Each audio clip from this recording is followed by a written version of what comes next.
ao vivo do nosso Globocop, porque nesse momento está acontecendo um incêndio na favela de Paraisópolis, que fica na zona sul de São Paulo. A nossa repórter Adriana Perrone tem as informações. Adriana.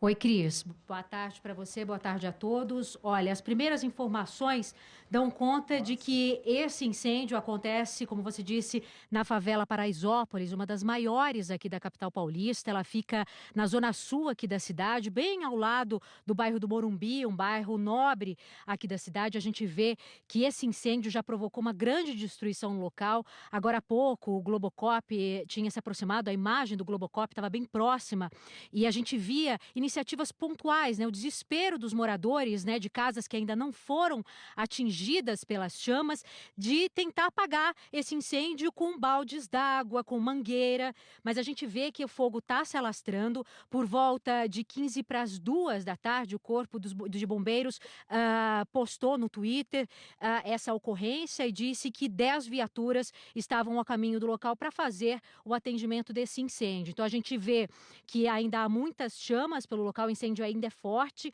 e ele continua se alastrando. São poucas as informações, já que essa ocorrência ela começou há pouco tempo.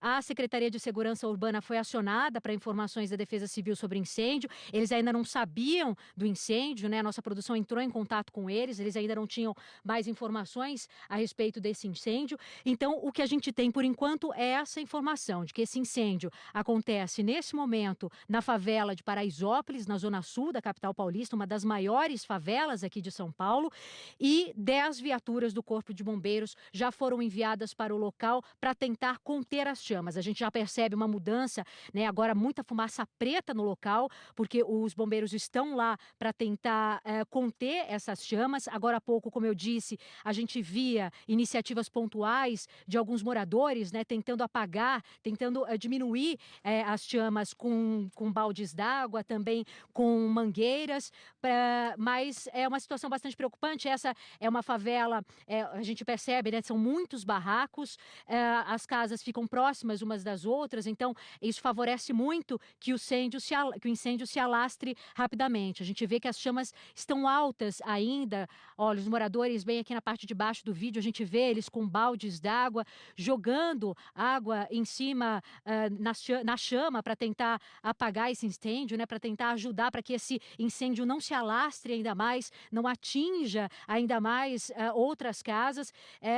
São iniciativas desesperadas desses moradores, mas o Corpo de Bombeiros já indicou que está no local com 10 viaturas, então, para atender essa ocorrência. O Twitter do Corpo de Bombeiros também disse que aproximadamente 20 barracos foram atingidos, uma vítima foi socorrida por inalação da fumaça. A gente vê que tem muita fumaça nesse local, moradores também retirando telhas, pedaços de madeira, né? Nesses locais tem muito material que favorece o alastramento desse incêndio, e no momento 22 viaturas, então uma atualização do Corpo de Bombeiros, 22 viaturas no local para atender essa ocorrência. Então começou com 10, aumentou para 22, porque realmente é um incêndio de grandes proporções na favela de Paraisópolis, na Zona Sul.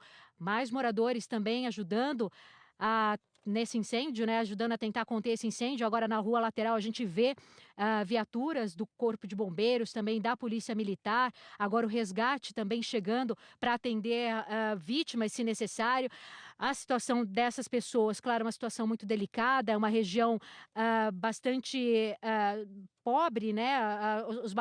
As casas são feitas muitas vezes pelos próprios moradores, então são muito próximas umas das outras, então o incêndio realmente ele se alastra com muita facilidade e os moradores acabam até se arriscando para tentar resolver o problema, para tentar ajudar os bombeiros e impedir que as chamas se alastrem.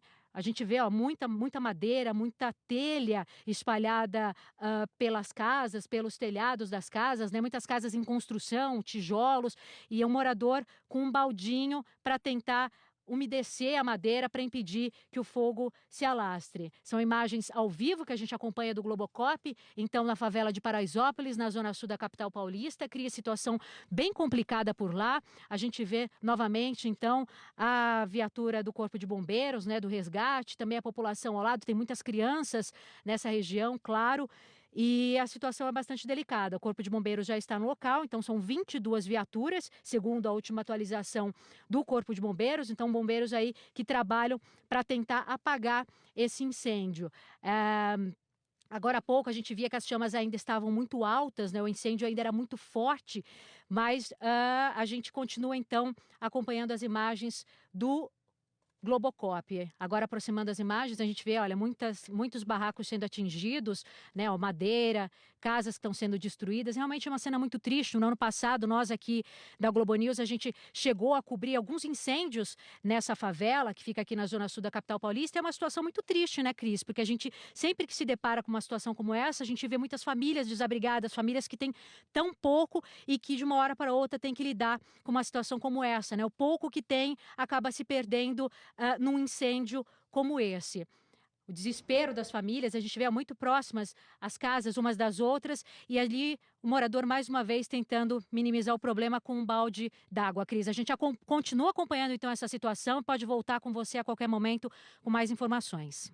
Legal, Adriana, a gente vai continuar com imagens aqui desse incêndio. Assim que você tiver mais informação, você volta, chama a gente aqui que você volta para dar suas informações. Mas vamos continuar com isso ao vivo. Gente, a sensação que dá é que é realmente muito difícil para os bombeiros conseguirem chegar lá, né? Não, é impossível, quer dizer, é o retrato, assim, da falta de planejamento dessas comunidades carentes no Brasil afora.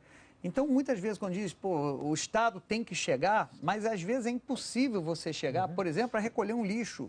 Você vê ali que você está com, acho que 13 viaturas do Corpo de Bombeiros. Ela falou 22, né? Começaram com 10 e agora mandaram mais, tem 22 viaturas. Agora a gente está vendo um bombeiro passando por ali, mas você não tem acesso nenhum à área do incêndio ali. Você não pode chegar. E aqui no Rio de Janeiro se debateu muito isso na questão da segurança, ou seja, você, em um certo momento, atribuiu-se a existência de becos nas favelas do Rio de Janeiro, a dificuldade de você combater os criminosos que, porventura, tem nessas comunidades. Então, uma das soluções seria abrir grandes vias. Isso também constava de alguns planos urbanísticos para as favelas. Você abrir você cortar essas favelas com vias para que você pudesse ter acesso ali, pelo menos, a uma parte desse. Mas isso sempre encontra muita dificuldade de você desapropriar, de você ter um planejamento que não seja apenas a remoção. Mas o correto, quer dizer, primeiro, impedir que você crie esses bairros completamente sem nenhum tipo de planejamento. É inviável você fazer qualquer tipo de serviço público numa situação dessa. A gente está vendo aqui os nossos telespectadores já se manifestando também. Moreira dizendo aqui exatamente o que você acabou de falar, viu, Otávio? Como os bombeiros vão entrar na favela de Paraisópolis. Casas coladas umas nas outras. Realmente um trabalho muitíssimo difícil.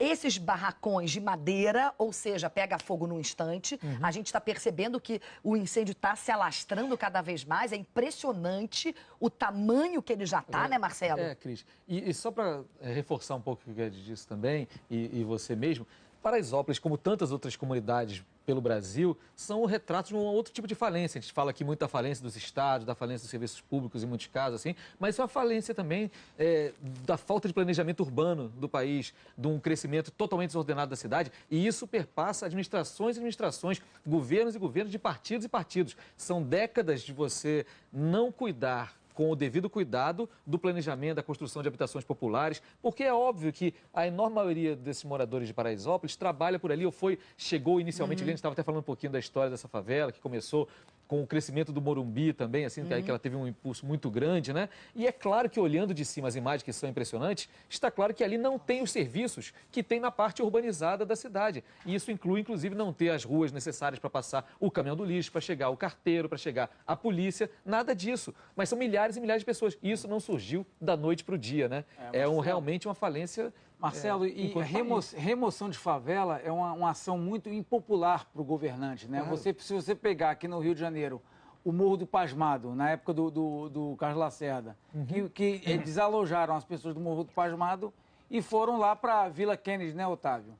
E outros, Morro do Pinto, aqui na beira da Lagoa, tinha uma favela. Não é uma coisa...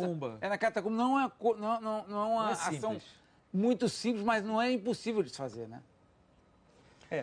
Bom, a gente vai conversar agora com o capitão Palumbo, lá de São Paulo, que ele tem outras informações para a gente sobre o que está acontecendo. Capitão, boa tarde para o senhor, muito obrigada por atender a gente. Eu sei que o senhor não está no local, mas queria saber quais são as informações que o senhor já pode passar aqui para a gente.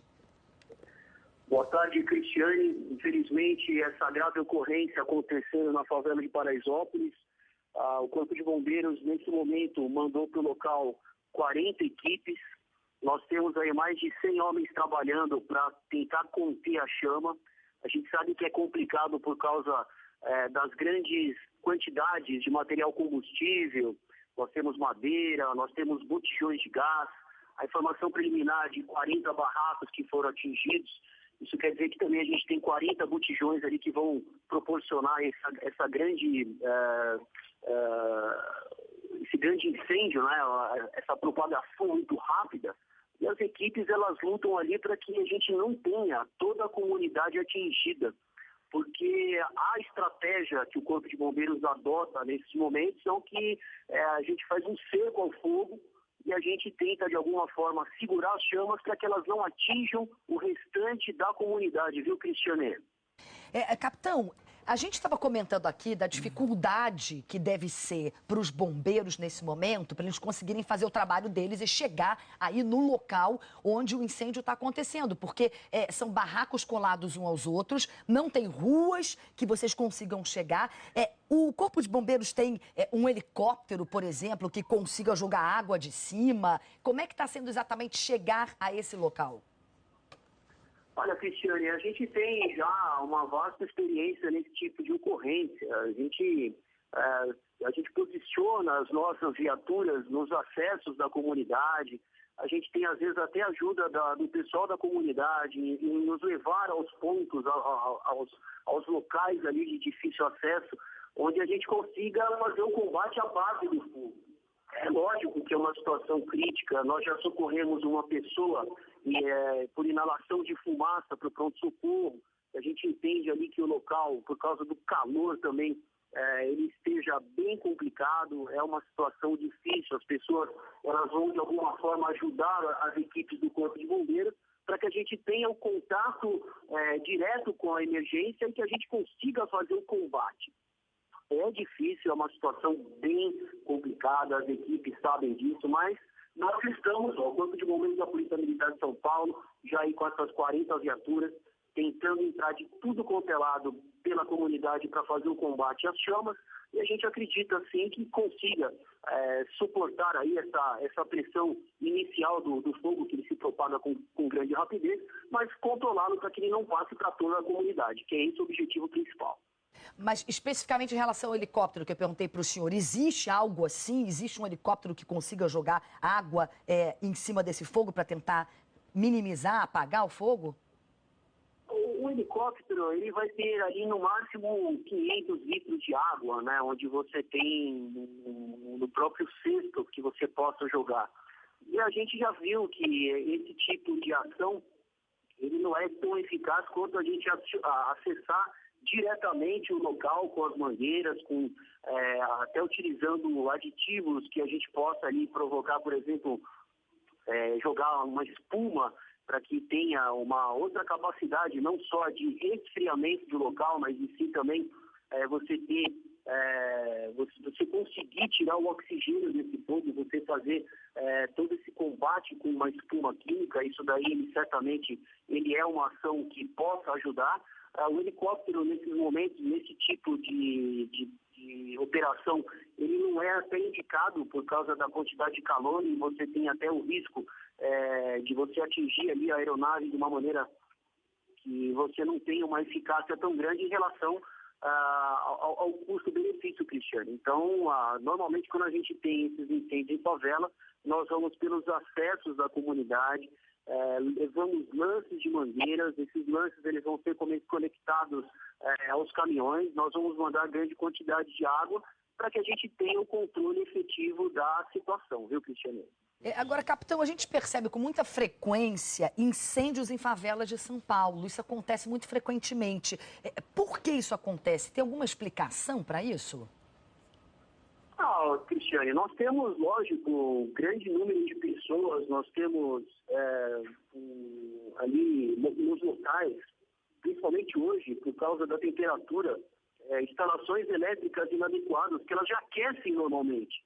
E aí, quando você tem um aquecimento, um superaquecimento por causa da grande quantidade de moradias em um único ponto de uma tomada, por exemplo, ou se não, no único ponto de entrada de uma fiação elétrica, você tem um superaquecimento dos fios. E essa energia, ela encosta, por exemplo, um material que é combustível, uma madeira, um papelão, espuma. Ela certamente inicia-se já de uma forma rápida, ela vai se propagar também com grande rapidez diretamente nas próprias comunidades, na própria casa, e aí ela entra em contato também com outros tipos de materiais combustíveis, como os botijões de gás, e aí você tem uma situação que é fora do comum, né? Nós não temos, normalmente os números de ocorrências que nós temos registrados de incêndios em favela, eles são, quando a gente tem um curto-circuito, nós temos displicência ou cozinhar, e infelizmente uma terceira causa, causas criminosas, onde tem brigas, às vezes, de pessoas, brigas de moradores, usuários de droga, eles vão até a fogo em algum local e, lógico, ele vai se propagar com rapidez, e aí o incêndio ele já se torna fora de controle. É uma situação bem complicada, viu, Cristiane? Capitão, o Paulo Marcelo Sampaio está aqui no estúdio com a gente, ele queria fazer uma pergunta para o senhor. Capitão, há alguma orientação dos bombeiros em relação às pessoas que estão ajudando aí na combater? Porque eu imagino que é um risco muito grande deles, eles estão à beira ali do fogo. Há alguma orientação para que eles não façam isso? Com certeza, Marcelo. Nós temos o bombeiro, quando ele vai ao local, ele tem lá uma capa, ele tem capacete, ele tem bota especial, uma balaclava que possa protegê-lo contra o fogo. A situação é difícil porque muitas vezes a gente até nos becos da favela, a gente acaba se perdendo por causa dos acessos.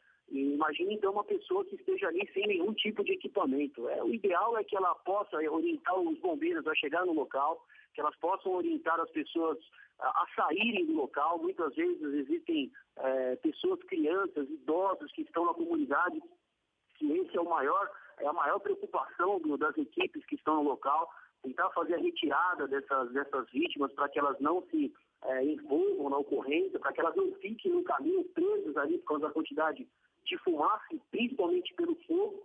Então, a gente precisa da ajuda da comunidade nesse tipo de situação, na orientação de como a gente deve chegar na base do fogo e também para a retirada das pessoas lá de dentro, porque é complicado. A gente sabe que esse fogo, a gente vê também e conhece o local, a favela de Paraisópolis, ela é uma favela que ela tem aclives, então os aclives eles vão providenciar, por exemplo, uma queima muito mais rápida. Nesse ponto que vocês estão mostrando, você tem um aclive, então o fogo morro acima é muito difícil de ser controlado, porque ele já entra em contato com os materiais combustíveis da residência que está acima do morro, e fazendo com que as equipes tenham grande dificuldade. É uma ocorrência, que eu julgo, a mais difícil que o Corpo de Bombeiros atende. O incêndio em favela não é simples. Nós temos aí no local agora mais de 100 bombeiros fazendo combate.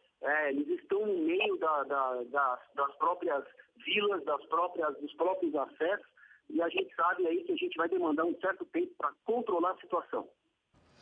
Capitão, o Otávio Guedes está aqui comigo também no estúdio, quer fazer uma pergunta para o senhor também. Capitão, boa tarde. A gente está vendo aí o desespero, né, das pessoas aí defendendo sua história, seu patrimônio, o que eles têm, resfriando ali o telhado, a casa. Agora, isso do ponto de vista técnico, isso resolve alguma coisa ou não? É só desespero? Se a gente tiver num local próximo, onde você já tenha uma parte resfriada, a gente acredita até que ela possa ajudar na não propagação tão rápida. Mas esse tipo de situação, nós temos ali, por exemplo, uma caixa d'água de uma residência, ela tem 1.000 litros. E eu tenho isso em 30 segundos de água que eu tenho num lance de mangueira. Se eu tenho ali mais de 40 viaturas, então você imagina a quantidade de água que nós precisamos usar para fazer esse combate. Então ele fica quase que inerte, esse tipo de comportamento. Mas a gente entende também que as pessoas estão ali buscando proteger o seu patrimônio, proteger os seus pertences. A gente sabe da dificuldade que elas têm para ter esse tipo de bem que está lá dentro, que às vezes está queimando, outros que saíram para trabalhar e aí estão vendo a imagem pela televisão do incêndio que está atingindo a comunidade. Os bombeiros têm essa preocupação, a gente sabe disso. Por isso que nós vamos entrar num local desse para tentar combater o incêndio, tirar as pessoas dali, tirar animais ali do local. Às vezes eu cansei de remover incêndio em favela, máquina de lavar roupa das pessoas que estavam ali. Então, isso é o trabalho. É difícil, a gente sabe que é complicado. As pessoas que estão agora ali no local, elas vão querer ajudar de alguma forma. E essa ajuda, se ela for positiva, se ela conseguir, por exemplo, indicar os locais, retirar as pessoas lá de dentro, ela fica muito bem-vinda. Capitão, os nossos telespectadores já estão se manifestando aqui também, mandando perguntas para a gente. O Leonardo Castro pergunta o seguinte: as pessoas estão tentando ajudar, mas ficam respirando essa fumaça. Isso não é perigoso? Cristiane, eu acho que dentro do incêndio, até o lado que você tenha em relação ao fogo, lógico que ele é muito grave, mas a fumaça tóxica, você tem às vezes ali alguns componentes como espuma, colchões, sofás, materiais que são extremamente tóxicos quando você tem essa queima que é irregular, quando você verifica na imagem uma queima de coloração bem escura, negra, densa, quer dizer ali que você tem uma série de materiais que estão em decomposição e estão na superfície. Quando você vê um tipo de queima mais com a coloração, com a fumaça mais branca, é um sinal já do vapor de água que você tem colocado ali dentro do combate ao incêndio, onde você já consegue visualizar uma ação devida das equipes do Corpo de Bombeiros. E, lógico, né, a gente sabe que quando a gente vai jogar um pouco de água, você tem uma grande quantidade de vapor que é criado. Então, para cada 1 litro, você tem quase 1.000 litros de vapor de fumaça. Então, você tem uma grande quantidade de fumaça branca e também de fumaça de cor negra, que elas vão ser aí resultados das queimas e também dos trabalhos do Corpo de Bombeiros aí no local. O Leonardo está certo. Você ficar longe aí dessa fumaça, certamente vai ser melhor para a sua saúde. Uma pessoa ela foi socorrida porque ela ficou em contato com essa fumaça tóxica e acabou aí tendo que ser levada para o pronto-socorro. Capitão, a gente tem também aqui um comentário de um telespectador nosso, o Lueli. Ele diz o seguinte: bombeiros de São Paulo, os mais preparados e equipados do Brasil. Queria passar esse elogio, então, para o senhor. Queria agradecer muito a participação do senhor aqui no Estúdio I. Muitíssimo obrigado. Eu sei que o senhor tem muito trabalho aí pela frente. A gente agradece muito e espera que essa situação em Paraisópolis se resolva o mais rápido possível. Uma boa tarde para o senhor. Bom, evidentemente, a gente vai continuar acompanhando esse incêndio que está acontecendo, agora com outras informações da nossa repórter Adriana Perrone. Adriana, o que você conseguiu apurar nesse período? Oi, Cris. Então, a informação mais atual, mais recente que nós temos realmente é essa, que foi passada pelo capitão Palumbo. Então, de mais de 100 homens que estão, nesse momento, na favela Paraisópolis, na zona sul aqui da capital, fazendo o combate às chamas. Então, foram enviadas para o local 40 equipes para trabalhar no combate ao incêndio, mais de 100 homens fazendo esse trabalho. E como o capitão mencionou sobre a mudança na coloração da fumaça, a gente já percebe realmente que a fumaça está mais branca. Agora há pouco, a câmera, a imagem estava mais aproximada e a gente via um jato bem forte. A gente não conseguia perceber, não deu para ver o bombeiro, mas tudo indica que ali no meio era um bombeiro realmente que estava trabalhando no combate às chamas, que a gente já via que naquele local realmente a fumaça estava mais branca. Ele também falava sobre os riscos, né, dos moradores inalarem essa fumaça tóxica, mas a gente que, você também, né, Cris, que vai para a rua, que às vezes se depara com uma situação como essa, a gente vê o desespero dessas pessoas, né? A tentativa desesperada dessas famílias de salvar aquilo que elas têm. A favela de Paraisópolis, especificamente, como eu disse, no ano passado, nós chegamos a ir algumas vezes lá para ocorrências semelhantes, que, como o próprio capitão disse, é o tipo de ocorrência mais difícil para o Corpo de Bombeiros, e nós vimos realmente a dificuldade de acessar o meio dessa favela, porque as casas são muito próximas umas das outras, não há ruas, muitas vezes são vielas muito estreitas e numa situação como essa, de perigo, de fumaça, de fogo, realmente fica muito complicado conseguir chegar até o local do incêndio. E é por isso que, como o capitão Palumbo disse, que os bombeiros acabam contando com os próprios moradores para conseguir chegar até o centro da favela, já que são os próprios moradores que conhecem muito bem esse local. A gente já consegue perceber, Cris, uma bela diferença em relação às imagens que nós vimos agora há pouco. Realmente a imagem é muito triste, mas a gente já percebe que o incêndio começa a ficar um pouco mais controlado. A gente vê a área de destruição, é uma área bastante grande, mas o fogo mesmo a gente vê concentrado num ponto, muita fumaça, mas o fogo concentrado em um ponto ali. Os moradores continuam trabalhando, continuam tentando ajudar. Como o capitão disse, é uma tentativa desesperada que não necessariamente surte um efeito para todo esse problema, né, que é um problema muito grave, mas os moradores continuam por ali, Cris. Então a gente continua acompanhando essa situação na favela Paraisópolis. A gente já percebe a fumaça branca, né, do vapor da água que está sendo utilizado pelos bombeiros para então conter esse incêndio, Cris. Adriana, muito obrigada. Qualquer novidade, você chama a gente aqui, a gente volta a falar desse assunto. Vamos ter